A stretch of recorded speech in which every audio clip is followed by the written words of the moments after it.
Hey guys, this is Bobby Clue with the Somerset-Pulaski County Chamber of Commerce, back for another one of our chamber spotlights today in our spotlight series. I'm here with Pulaski County Superintendent of Schools Pat Richardson, the recipient of our 2024 Excellence in Education Award. Pat, thanks for taking a few minutes to sit down and talk with us. Absolutely, happy to do so. Well, as someone who I've known for quite a while, incredibly deserving of this Excellence in Education Award, and this series is just to further highlight the work that all of these award winners are doing in our community, and just to kind of re-engage with them and have another conversation. So, you won this award in January, and now I'd just like to maybe learn a little bit more about your education journey. I mean, you've been doing this a couple of years now. Sure. Pat, could you tell us about your time in education, where you started to being superintendent of Pulaski County Schools? Absolutely. First, I'd like to say how honored I am to be even considered for this award. I feel like it's not a job, it's a calling. And I feel like that's what education has been for me. And I am only as successful as the people that I surround myself with. And we have a great team here in Pulaski County. You do. From my folks here in this office to the school level administrators and the teachers and all the way down to our cooks, our bus drivers, our custodians. Mm-hmm. We are a team here, and I'm only successful if my team's successful. And sure. So I appreciate, and I feel it an honor to have this. Award. It's one of our big four awards. This is one of the highest awards we hand out. I mean, I think Absolutely. It's for a good reason. I mean, education is so important, and I don't know if everybody thinks about that until you have kids, and then all right. of a sudden it's maybe the most important things Absolutely. in your lives. Absolutely. And I tell my friends all the time, Pat, I know I'm going off script here, but I brag to my friends out of town all the time about how good our schools are here. And Absolutely. They're always like, oh yeah, they're good for your area. And I'm like, no, they're good right. for the entire state. In fact, they're probably better than yours. Right. Our schools here are excellent. Top notch. And that's something we use as a recruitment tool quite often when people are looking to relocate here. If they're younger and they have kids, one of the first things we're talking to them about is how good our public schools are here. Right. So it's a big recruitment tool just sure. to have those good schools. Absolutely. So we don't have to cover that. So we can say our schools are excellent here. Absolutely. Come on down. Absolutely. So tell us about that journey, that educational sure. journey. Well, so I am a Pulaski County native, born and raised in the Shopville community. Went to Shopville Elementary School. Went through junior high at Shopville Elementary School, and then I was right at the time when consolidation took place of our outlying high schools and into then the single Pulaski County High School. And so I began as a freshman at Pulaski County High School and graduated from Pulaski County High School. So I feel like I've been in Pulaski County schools for about 50 years now. Sure. So got into education, went to college and didn't really know what I wanted to do. I'm not one of these kids that always wanted to be a teacher, but found the opportunity to start substitute teaching. And after I got to substitute teaching, my theory back then, I needed money for college, and my theory back then was anything for money. Right. And I would sub at preschool, or I'd sub for the driver's ed course, or any job that would come my way, I'd take it. Sure. And so it really laid the groundwork for me to start looking at education as a profession. And so got into education in college, decided I wanted a middle school education degree, and so I have a double minor in science and social studies, and got my first teaching job at Shopville Elementary School. Oh wow! Well, how appropriate, huh? That was very neat because I ended up my first year that I taught fifth grade in the same classroom I had first grade in. I bet that was something. So that was very surreal. Yeah. And very, very neat. Loved being an elementary school teacher. after a couple of years teaching fifth grade science and social studies, we had the opportunity to open a science lab at Shopville. And with my science background, the principal at the time, Carol Knupp, she asked me if I would open an elementary science lab. That was one of the best experiences of my career. We would take things apart, put things together, blow things up, make things fizz, make things change colors, and the kids were just on their edge of the seat for it. The community got involved. I'd have parents bringing me critters, and we'd keep them in pickle jars for a few days, and then we'd set them free. But it was actually probably one of the highlights of my career was teaching in that science lab position. That's neat. Did that for about 4 years, and then had an opportunity. I was starting to think about going into administration. So decided that I felt like I needed to jump up a level. And so an opportunity to go to Southern Middle School came available and to teach social studies. And so I taught 7th grade social studies for a year. And then from there, stepped into administration. My first administration job was actually in Wayne County. Okay. And I taught was an assistant superintendent at Bell Elementary School. Bell Elementary School at the time in Wayne County was a 2nd through 4th grade school, and it had 600 students, and it was all of their 2nd through 4th graders in Wayne County went to that school. And so that's where I sort of cut my teeth in administration and working with fellow teachers and working with parents and dealing with the student issues and that type of thing. And I really loved it and loved my time in Wayne County, but then got an opportunity really quickly. Steve Butcher had moved to the assistant superintendent role here, and that left Eubank Elementary open, and so I applied and was able to be principal at Eubank Elementary for 8 years. Wonderful time up there, wonderful community school there, and had a great staff and great community to work with up there. Like I said, did that for 8 years, and then I guess I sort of lost my mind and decided I wanted to be a high school principal. Oh, wow. And being a high school principal is sort of like having a pack of wolves chasing you all the time.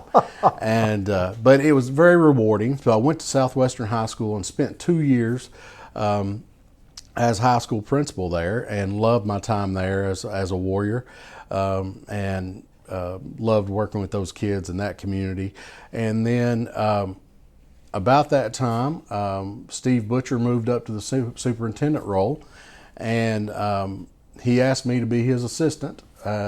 So I joined he and Sonia Wiles here as an assistant superintendent. I was over operations and personnel for 7 years.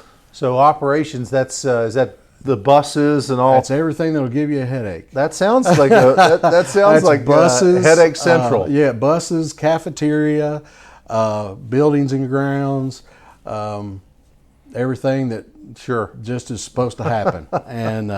and so that, but it was very rewarding as well. Never a dull moment.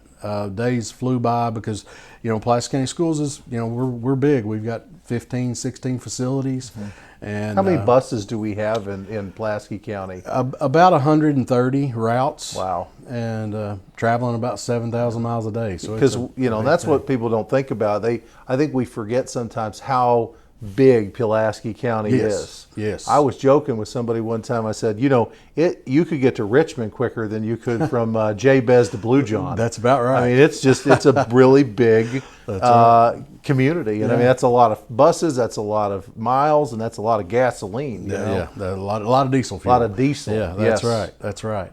So did that and loved that experience working with Steve Butcher, and he was a great mentor.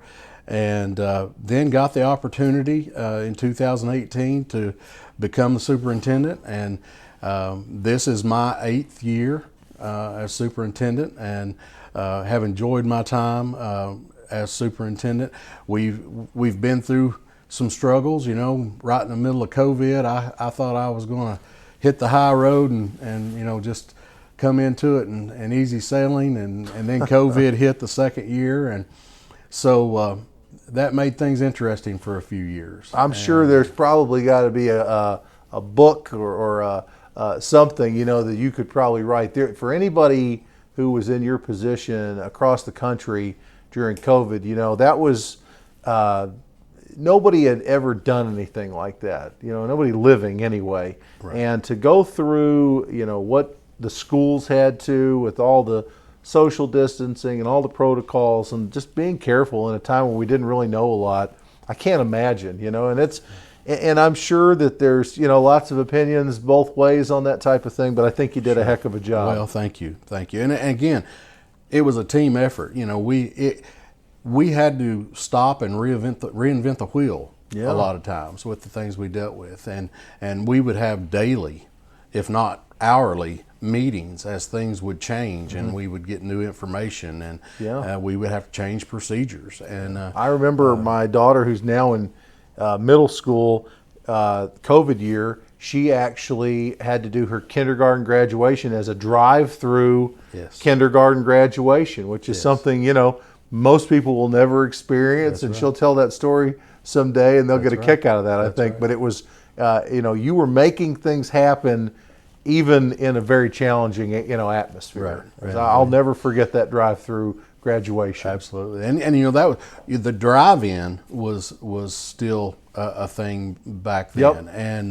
And both high schools did a graduation presentation at the drive-in. Did they? Is that what? And that was very, very cool. And we, even the next couple of years after that, we still had people wanting us to do a drive-in type graduation. And yeah, I think that's it was very cool. Well, I mean, that's where you have a chance to, as superintendent, to have input into unique ideas like that, you know, and make things happen in a very challenging time, you know. So instead of saying, no, you know, we're just shutting it down, finding ways to make it work, you know, finding ways to say yes instead of no. Absolutely. And you know, that's one of the things that, just to transition, is, you know, that's what we do in Pulaski County. We try to offer opportunities for kids. And during COVID, we were trying to find the same ways to offer opportunities to kids. Sure. And we just had to think outside the box. Well, and you did a great job. And you know, segueing from COVID into something else new that you're doing here in Pulaski County, and I'm still very interested. I'm sure other people that are going to watch this are interested. You know, Pulaski County Schools, they now have their own police force. Yes. And I know that before, every school had a school resource officer, and that was something that was still, I could be wrong here, but I think it was overseen by the Pulaski County Sheriff's Department. This police force now is overseen by Pulaski County Schools. Is that correct? Yes, that's correct. So tell, how does that work? Sure. And want to shout out to the Pulaski County Sheriff's Department. You know, we are so thankful for the many years that we worked in coordination with them.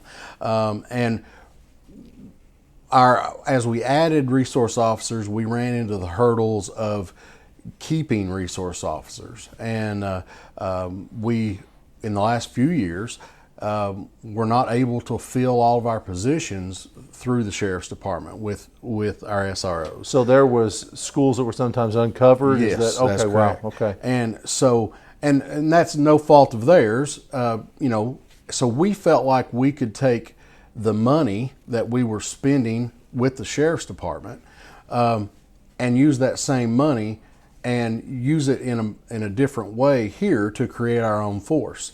And hopefully we'll reap the benefits from that. This being our first year, I'm very happy, very impressed with what's going on.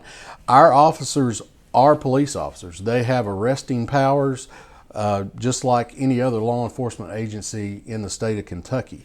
So they've gone to the Department of Criminal Justice Training. All the training, They are graduates, and as opposed to going to police department or a sheriff's office somewhere and being hired, They simply are coming here and working for you. They're all sworn officers. Sworn officers. They have graduated from police training. They have gone through the SRO training courses, and so they are fully certified officers. Where are they headquartered out of? Do they have a here? They're here. Okay. We knocked the ball out of the park with hiring our chief. I posted a chief's position somewhere in the 1st of January, and Toby Young, who was the former state security marshal for schools, and one day out of the blue after I had posted that position, he called me and he said, "I know I'm surprising you here, Pat, because I'd known Toby just from working with him with our school system," and he said, "But I'd like to be your chief." And I thought, wow, what an opportunity. Sold. Yeah. And so Toby has come in, put together just an awesome police department. We allowed him to come in, and I think we ended up hiring him sometime in February. And then he started putting together all the pieces and parts to make a police department. And got things all set up, and we were able to get all of our officers hired by August, and we kept some of our older officers that had come through the sheriff's department. Right. We brought them on, and then we actually have hired some outside of that, and we have some great officers. And they do an awesome job, and it's not about, a lot of folks want to think about law enforcement and it's all about the badge and the gun. But one thing that Toby and I both have tried to drive home, and I feel like we've done a great job with these officers, is it's about that relationship that those police officers have with our kids in the building. Sure. And I mean, the badge and the gun helps, but it's also about building that relationship with kids, and that's huge. Well, for them to know that they got somebody that they can count on in that capacity in the schools, I think is a real, maybe the students, but the parents, I'll tell you, that's something that they, it eases a lot of concerns, I think. Absolutely. To know that there's a dedicated person there that's a trained, police officer. I mean, is it a trend that you're starting to see more around the country or in Kentucky? I mean, I'm not aware. I don't know. Are other counties doing this? I think there is somewhere around 12 now. There may be more than that now. Sure, 12 and growing. In the state of Kentucky. I'm sure there are more across the country, but in the state of Kentucky at the time when we started, I think there was 12. Is this, I'm going to turn that off. We're going to keep going. That's okay. All right. Across the state, you said there's 12 of these. So is it because that you're seeing the school resource officer issue in other areas as well, where there's just not a lot of them? Is that why you're going to see more of these potentially? Possibly. For us, again, it was being able to use the funding in a different way. Mm-hmm. I could actually pay better, and so that hopefully attracts those applicants. And so where we were having those gaps in service, when things happen, parents expect that SRO to be there. Sure. And when you didn't have the capacity to provide that, where now we not only have a chief, but we also have an extra officer.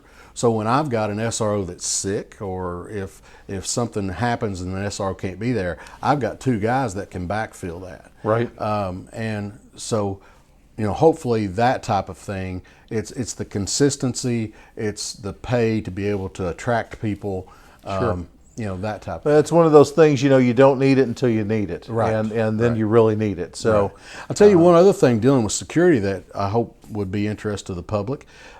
Something we just started this year is a system that we've actually worked through Modern Systems to use. I've heard about this from David. Tell me about this. It's called Centegix, and it's a button that we all in the district have these name badges, and so everybody wears those. But you can hook a card to it, and it's about the same size as your badge, and it has a button in the very center of it.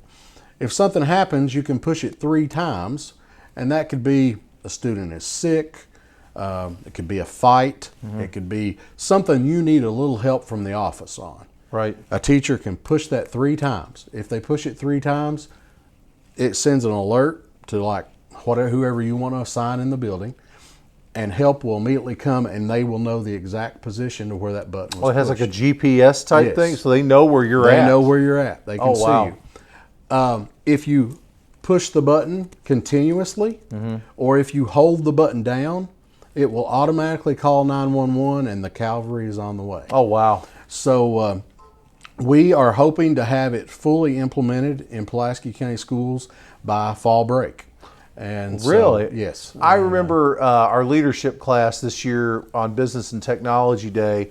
We went out to the airport and talked to David, and we talked to Modern, and he was mentioning this. So Yes. this is a neat follow-up for me to learn more about you all using this, because it seemed like a real no-brainer. I mean, Yes. something like that just seems, the location itself seems incredibly useful. And that's something our legislators are actually looking at. There was a few bills that were introduced this past legislative session where they were looking at funding and trying to get funding and get this to be something statewide. So I hope that our legislators will move in that direction, help us with a little bit of funding. Also, It's this might be costing- something they could help you pay for. Yes. Oh, right now, okay. it's costing Pulaski County schools a little bit over $100,000 a year. Sure. So, but it's an extra layer of security. Sure.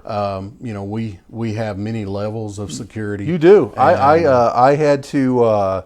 I felt like I was going into Fort Knox yesterday, just trying to get into Southern Middle to pick up my daughter. I had to do the thing. I had to show when I showed my ID, the lady said, "I'm going to need you to put that closer." So I had to. I mean, she really. And then there's the inner doors. I mean, there's a lot of levels to security, and there needs to be. There does. And I appreciate.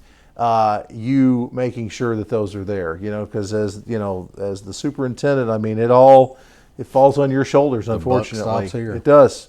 Pat, I want to thank you for taking the time. This has been incredibly. I enjoy this. I love a good origin story, and I love to hear about, you know, starting out, you know, and it's such a rewarding story, and for you to get this award, starting out as a substitute teacher.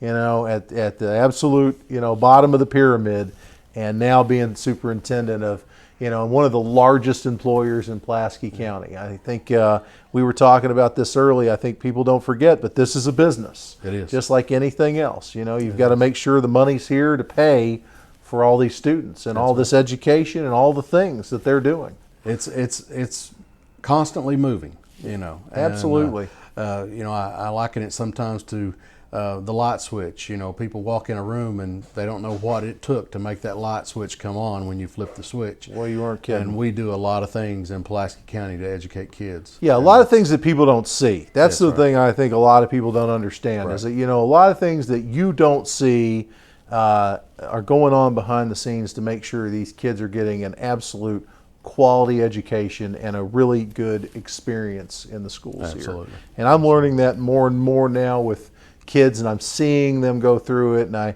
have a much deeper appreciation for everything you all are doing. So, Pat, again, congratulations. 2024 Excellence in Education Award winner, one of our Big Four awards, incredibly deserving of this award for an entire career dedicated to education. So, Pat, again, thank you for taking the time today. And guys, stay tuned. We're going to be back with another business spotlight very soon. Have a great day.